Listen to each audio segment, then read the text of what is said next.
Question 5 focuses on using inverse trig to integrate these expressions. So if you look at this expression, this is actually very, very close to 1 over the square root of something squared minus something squared. That's very close to the derivative of sine inverse, right? So what happens if I differentiate sine inverse of x? What do I get? I get 1 over the square root of 1 minus x squared. And it turns out, if you differentiate sine inverse of x divided by a, you get 1 over the square root of a squared minus x squared. So actually, we can see, if you remember this formula here, you will actually be able to go straight away to the next step, right? And get this to be equal to the inverse sine of x divided by 2, because a squared, right? So a squared is 4, so a must be 2, plus a constant of integration. However, you may not be able to see that quite so quickly. Yep, you may not be able to see that quite so quickly, but you should still be able to remember this formula at the top, right? Because this one's quite important. So if I remember this formula at the top, how can I get this one, this original formula, to look like this?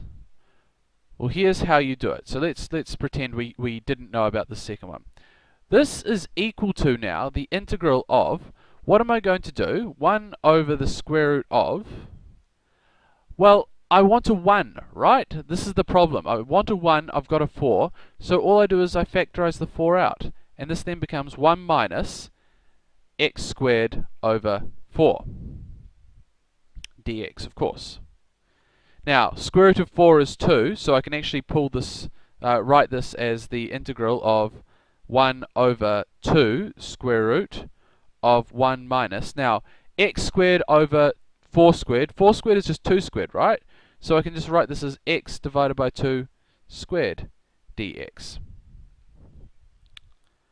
Now, this half then comes, sorry, hold on, I think I might have made a wee mistake. No, haven't, good. Okay, so then I've got this 1 over 2, so I can pull this half out the front, then I get half times the integral of 1 over the square root of 1 take x divided by 2 squared dx. Now, we know what this looks like. This looks like sine inverse of x divided by 2, right? So now, what do? I write, oh, what happened there? Not quite sure where we ended up. Here we go. So this is now a half, and then we think it's close to sine inverse of x divided by 2 plus c.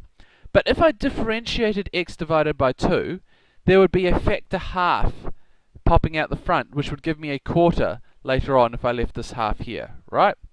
So actually what I need to do, I need to divide by 1 over 2.